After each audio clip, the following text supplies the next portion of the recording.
A catequese, com a ajuda da doutrina social da Igreja e adaptando as propostas à condição dos sujeitos, dá possibilidade a um olhar evangélico sobre a realidade e conscientiza sobre a existência de estruturas do pecado, que têm impacto negativo sobre o tecido social e no meio ambiente. Além disso, motiva os fiéis a agir pelo bem comum, seja na esfera do seu cotidiano, seja, em maior escala, no compromisso social e político mais direto.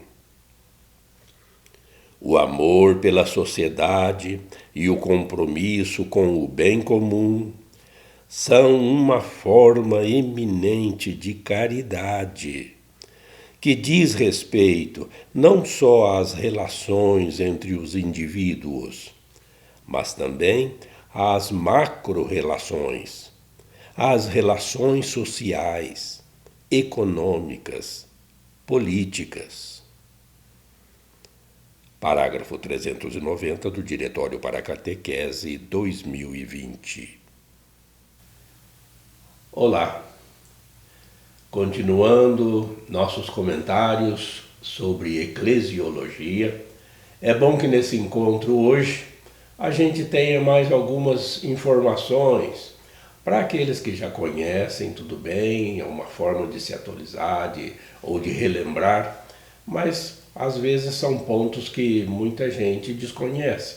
Então é bom também a gente, passando aqui por essas características da Igreja, do povo de Deus, da sua unicidade, catolicidade, da sua santidade, da sua apostolicidade. A Igreja é apostólica, a gente professa isso na nossa profissão de fé, né? A Igreja, ela é sucessora dos apóstolos e ela também tem que exercer o seu apostolado porque é a sua missão. Então hoje a gente tem que conhecer um pouquinho mais a respeito também do Vaticano, né, e da organização da Igreja em todo o mundo, para que a gente conheça mais um pouquinho, né, como que é a Igreja no mundo em geral e também no nosso país, nas nossas dioceses, porque isso também é importante fazer parte do nosso conhecimento. Então, o que nós sabemos, segundo os historiadores, é de que esse local aqui onde está a Basílica Vaticana era antigamente um cemitério lá dos povos etruscos. Então, se essa informação não estiver correta, os historiadores que expõem, né, esse tipo de história. Mas vamos lá. Como o Vaticano é um Estado soberano, desde 1929 houve a separação do Estado com a Igreja, então o Vaticano é um Estado soberano e responde perante as nações com o nome de Santa Sé. E, como todo Estado soberano, tem uma bandeira, a bandeira do Vaticano, essas cores branca e amarela, da sua realeza, né, e da paz, que ela quer difundir a paz de Cristo, e tem apenas esse símbolo aqui, que são 3 coroas, a tríplice coroa de Jesus, que é sacerdote, profeta e rei. 3 coroas. A Igreja também é, com Cristo, sacerdote, profeta e rei. Nós já até fizemos algumas considerações sobre isso em encontros anteriores. Aqui também estão representadas as 2 chaves, lembrando, né, lá o capítulo 16 de Mateus, que é aquela missão, aquela liderança, aquele mandato que Jesus pôs nas mãos de Pedro, Eu te darei as chaves do reino dos céus, tudo que ligares será ligado no céu, tudo que desligares aqui na terra será desligado no céu. E é um trecho, né, do Evangelho bastante conhecido. Chama-se o primado de Pedro. Então as chaves aqui na bandeira também representam isso. Aqui a gente só destaca também em vermelho um tipo de âncora, né, com uma cruz, porque a igreja é essa âncora, sempre lembrando a barca de Pedro, né, essa barca que está navegando nos mares revoltos aqui da face da terra, cheia de dificuldades, né? O mar sempre é assustador, mas a igreja é aquela âncora que nos dá a segurança, né, de no momento necessário ela ser um porto seguro para todos nós. São apenas alguns detalhes, né, da bandeira do Vaticano, que é um estado aqui. Se você aproximar também um pouco mais essa imagem, você vai ver essa marca amarelada, né? A marca amarela, um traço amarelo, porque o estado do Vaticano ele é muito pequeno.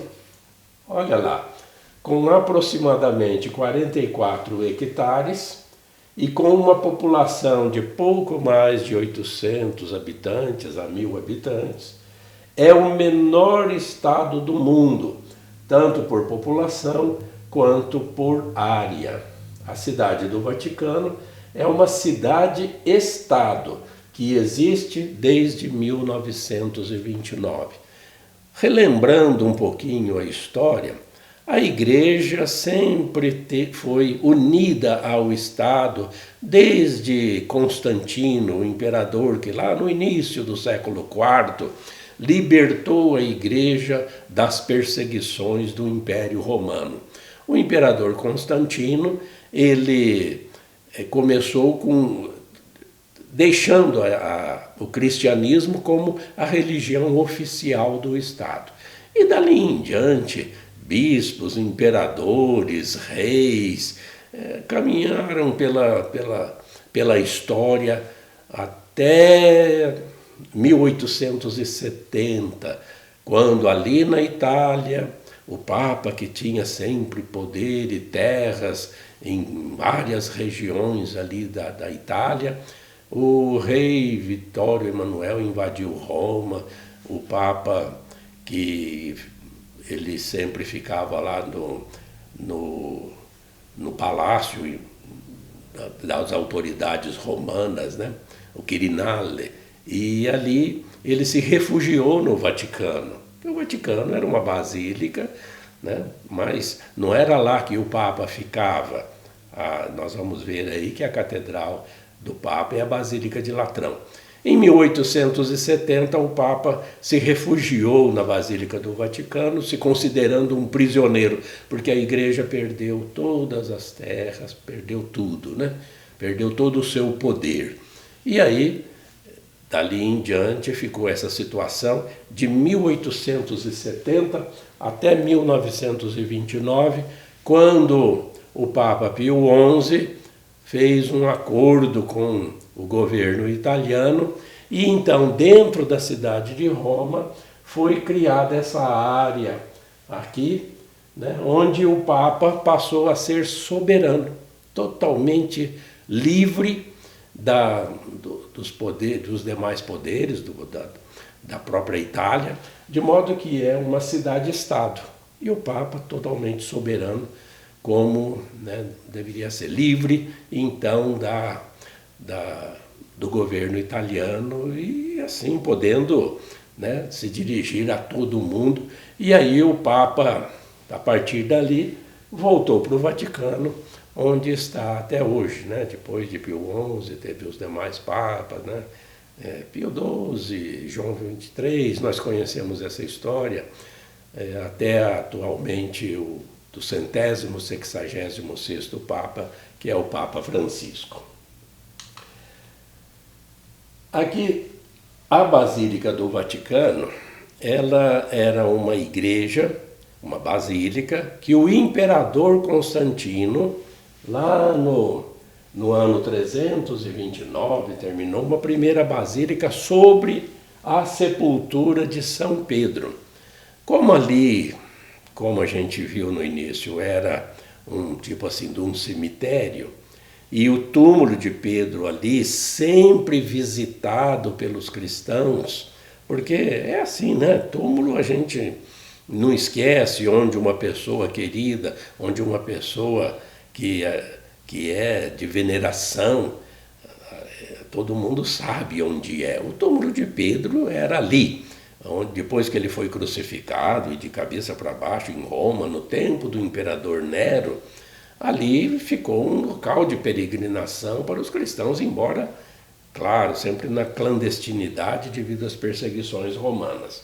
Mas como o imperador Constantino libertou o cristianismo, tornou essa religião oficial do império, sobre o túmulo de Pedro foi construída essa primeira basílica que durou muitos séculos, até que aqui no século XVI, mas bem no começo, né, em 1506, que começou a construção da atual basílica, ainda sem essa praça. A construção dessa igreja levou 120 anos, né, de 1506 a 1626. Mas uma característica fundamental dessa basílica é o altar-mor, onde as grandes solenidades presididas pelo Papa acontecem, estão lá bem em cima do túmulo de Pedro, onde aqui embaixo, ainda numa urna, se guardam os restos mortais do nosso primeiro Papa. Só de passagem, eu gostaria assim, de deixar também registrado que eu estive lá embaixo, né, bem lá nas catacumbas, onde debaixo do altar a gente pode visitar lá, né, sempre com aquelas recomendações de praxe, mas tive essa oportunidade também de estar lá na catacumba, lá onde era mesmo a sepultura de Pedro. Mas o altar-mor está edificado ali em cima desse túmulo de Pedro e lembra, né, o trecho do Evangelho. Sobre esta pedra, que é Pedro, o nome de Pedro, eu edificarei a minha igreja, né, e as portas do inferno não prevalecerão contra ela. E não prevalecem mesmo até hoje, 2000 anos de história, apesar de todas as perseguições. Se a igreja fosse só de homens, só dirigida, uma coisa dos humanos, ela já teria acabado, não teria resistido. Mas, né, a igreja é de Deus, a igreja é de Cristo e ela continua firme, apesar de todos os problemas que ela sempre enfrenta e muitas vezes devido aos próprios erros, né, de seus dirigentes. Acontece, tanto os leigos como os clérigos estão sujeitos a falhas, como nós já vimos quando falamos aqui sobre as características da santidade da igreja. Então, mais uns detalhes, no interior aqui dessa basílica, cabe 60.000 pessoas, né? Ela é muito grande mesmo, e na praça que foi construída depois ela cabe até 300.000 pessoas aqui, né? Já aconteceu isso, as grandes celebrações, essa quantidade enorme de pessoas que cabe aqui nesse espaço, que tem, né, foi Bernini quem projetou isso aqui, a igreja abraçando todo o mundo. Aqui tem mais alguns, os historiadores ainda não chegaram a uma conclusão da origem desse nome Vaticano, né? Vatis significa poeta, profeta, aquele que fala, né, que profetiza. Vaticinor, que é uma palavra latina, né, que é esse profetismo. E também Vatica, que é uma deusa dos etruscos, que aqui, muito tempo antes, também tinha um local de cultos. Mas, seja qual for a origem da palavra Vaticano, ela permanece, né, com esse nome e é um dos lugares mais visitados do mundo. Também tem essa informação aqui de que a Cátedra de Pedro significa, a cátedra é o lugar do titular de uma disciplina numa universidade. O catedrático é aquele que é o dono da cadeira de uma disciplina tal, né? Geralmente um doutor que passou um concurso ou foi nomeado, ele é o catedrático. Quando ele não pode ministrar as suas aulas, ele é substituído, mas o catedrático é ele. Então, cátedra é aquela cadeira oficial daquele professor numa universidade.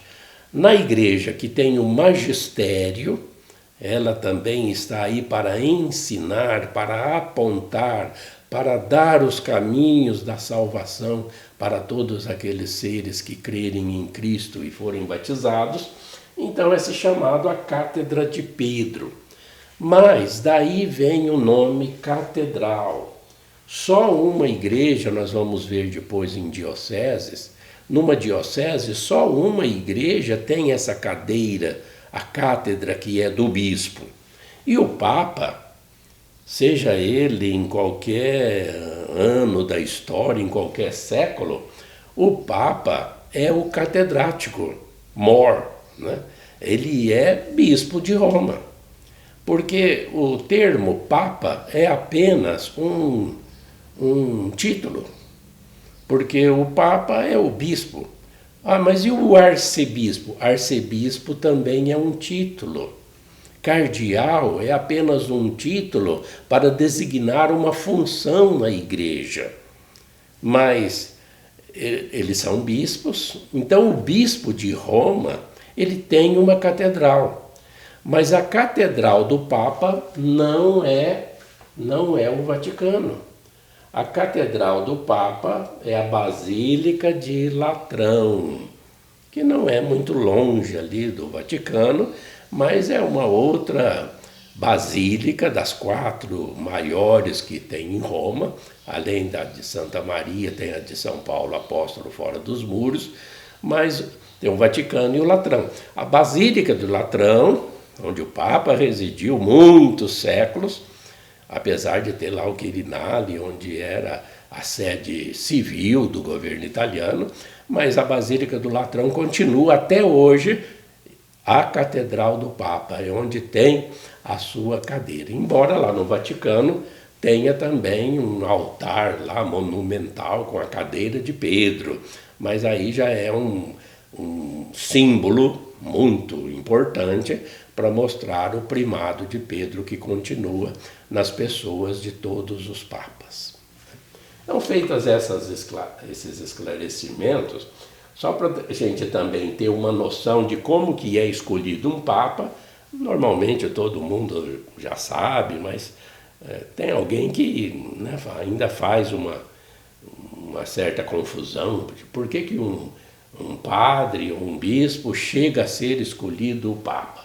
Então se chama conclave, porque a palavra claves, em latim, significa chave.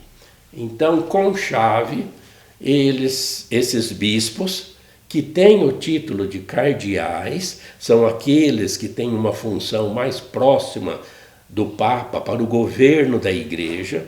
Os cardeais, eles se reúnem e ficam fechados por um determinado período, até que eles escolham dentre eles alguém que vai ser o sucessor do Papa que faleceu ou que renunciou, como foi o caso do Papa Bento XVI, que renunciou ao papado, e aí todos esses cardeais que representam todas as nações, católicas ou não, do mundo todo, eles são convocados a ir até Roma e eles permanecem dentro da Capela Sistina totalmente fechados, com clave, por isso tem esse termo. Eles não podem, né, a porta é fechada, eles não podem ali dentro ter celular, eles não podem receber jornais, eles não podem receber notícias de jeito nenhum de fora. As refeições, eles nem têm contatos com aqueles que fornecem refeições, têm os seus aposentos aí, e ali eles vão ficar tanto tempo quanto necessário, até que dentre eles consigam escolher um sucessor, aquele que vai ser o novo Papa. É claro que tem várias conversas, eles já se conhecem, eles já têm as biografias de todos e as suas ações, os seus estilos, onde eles têm as suas origens. E ali então eles começam essas conversações para ver quem que também com a ajuda do Espírito Santo é escolhido para ser, né, o novo Papa. E ali tem votações, é preciso que haja 2/3 de votos para que um sucessor seja proclamado o novo Papa. E são feitas essas conversas, são 2 votações por dia, que a gente sabe, né, porque é tudo em segredo mesmo, é um assunto que só interessa para a igreja, não tem que ter interferências, como no passado já houve, hoje já existem regras bem definidas para isso, para que não haja interferência de fora de modo algum, é um assunto interno da igreja, e ali com votações de manhã e outra à tarde, eles vão percebendo qual que é a tendência de todos para a escolha de um sucessor do Papa. E como essas primeiras votações nem se chega ao consenso dos 2/3, essas cédulas que foram utilizadas, elas são colocadas ali numa lareira, com um tipo de um óleo, que sai uma fumaça escura lá no teto, né, da Capela Sistina, e todo mundo, todas as pessoas que estão na praça e a imprensa que fica ali, claro, de prontidão, vendo essa fumaça escura sair lá da chaminé, vê que ainda os cardeais não chegaram a um consenso. Mas depois de várias votações, já se sabe mais ou menos o que todo mundo quer, e então um deles é escolhido com os 2/3 necessários, e aí essas cédulas saem com, tipo assim, uma fumaça branca. Quando essa fumaça branca sai, é porque o Papa já foi escolhido, e daí a pouco, como nós sabemos, como nós já vimos também hoje com a televisão, isso é muito fácil da gente ver, ou mesmo na história, o Papa já é apresentado, escolhe o nome que ele vai utilizar, porque ele recebe uma nova missão. Essa troca de nome é uma tradição muito antiga na igreja, porque a pessoa assume uma nova missão. Então ele deixa até o seu nome de batismo, o seu nome de origem para trás e assume aquela missão com um novo nome, né? Quando é a primeira vez que o Papa escolhe um nome que nunca foi utilizado, fica-se somente com esse nome, tipo Francisco. Já no caso, digamos, do João 23, é porque já tinha tido 22 papas homenageando João, o nome João. E como depois dele veio Paulo VI, porque já tinha tido 5 papas que tinham escolhido o nome Paulo. Depois veio João Paulo I. Por que primeiro? Porque não tinha tido nenhum e ainda não tinha tido o segundo. Então era só o Papa João Paulo, porque ele uniu o nome João com o nome Paulo, dos 2 últimos papas. Mas ele ficou apenas 33 dias e faleceu de infarto. Então, o novo Papa, Karol Wojtyła, São João Paulo II hoje, né? Aí sim ele escolheu João Paulo, homenageando João, homenageando o Papa Paulo, homenageando João Paulo, que passou então a ter o número 1, João Paulo I, porque ele foi o João Paulo II. Da mesma forma, Bento XVI, porque já tinha 15 papas anteriores com o nome Bento, e depois dele, Francisco. A gente não diz Francisco I, Francisco porque nunca teve outro. E só se um dia houver um Papa Francisco II é que o atual ele vai ser conhecido como Francisco I.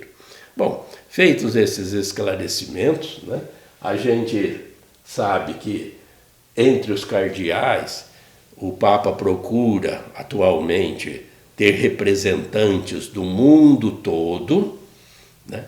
E existem regras do número. Normalmente são 120, porque é um múltiplo de 12.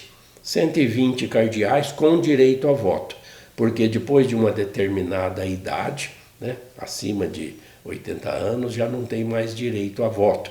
E então acontece os falecimentos dos cardeais e procura-se manter esse número de 120 eleitores, pelo menos as regras atuais são assim. Mas sempre lembrando, viu? Cardeal é apenas um título que designa uma função de auxiliares do Papa, porque ali no Vaticano, como é um Estado soberano, existem os departamentos que cuidam de toda a administração e das pastorais e da doutrina da fé, e cada cardeal está ali nesses departamentos auxiliando o Papa no governo da Igreja. Como é um Estado soberano, existem relações diplomáticas entre os países, entre as nações. Nós chamamos aqueles que representam o país num outro país, nós chamamos de embaixador. Os embaixadores, por exemplo, o embaixador do Brasil nos Estados Unidos, na França, na Espanha, são homens, né, que cuidam dos interesses de uma nação que ele representa naquele país para o qual ele foi designado. O nome que a gente usa normalmente é embaixador. Mas o núncio apostólico é um termo que só a Igreja usa. É o embaixador do Vaticano nos países que mantêm relações diplomáticas com a Santa Sé. Então nós precisamos sempre lembrar, Vaticano é ali o local onde está a Basílica, onde está a Praça de São Pedro. Vaticano nem é a Catedral do Papa, que é a Basílica de Latrão. O nome do Estado é Santa Sé. A Santa Sé é o nome jurídico da Igreja perante as nações. Então, o núncio apostólico da Santa Sé no Brasil, né, ele vai representar a Santa Sé aqui no nosso país. Ele é o embaixador. E assim o Vaticano, com as nações que mantêm relações diplomáticas com a Santa Sé, o Papa vai nomear esses núncios apostólicos para os diversos países, quando precisar. E, terminando, as conferências episcopais. O que são? Os bispos de um determinado país formam uma associação onde eles também representam a Igreja naquele país. Dá-se o nome nessa associação de Conferência Episcopal. Aqui no nosso país, o Brasil, a Conferência Episcopal chama-se Conferência Nacional dos Bispos do Brasil, CNBB. Quem são os membros natos dessa conferência? A partir da posse no ofício e enquanto ocupam esse ofício, São os bispos diocesanos, os bispos auxiliares, os bispos titulares e os prelados das igrejas, onde são essas prelazias, locais também da administração da igreja. Nós vamos ver isso no próximo encontro, né? Os bispos, arcebispos, que são apenas também títulos, para a gente ir conhecendo melhor, então, a organização da igreja, assim como a gente vê no Brasil, também é em outros países. A gente tendo noção de como é que funciona aqui, a gente vai ter essa noção de como que funciona nos demais locais. Sempre esperando que tudo isso ajude, né, você a aumentar o conhecimento da igreja. Nós estamos nesse tema da eclesiologia dentro da nossa profissão de fé. A igreja é apostólica e os bispos são esses sucessores dos apóstolos que têm essa função de administrar a igreja, governá-la, de modo que a gente continue sempre perseverante no caminho. Quem que é o caminho? É Jesus Cristo. É o caminho, a verdade e a vida. Que nós permaneçamos sempre com Ele. No próximo encontro estaremos continuando essas informações, ok? Mostrando a organização da igreja no Brasil. Fique com Deus sempre. Apesar de tudo, fique sempre com Deus. E Deus te abençoe.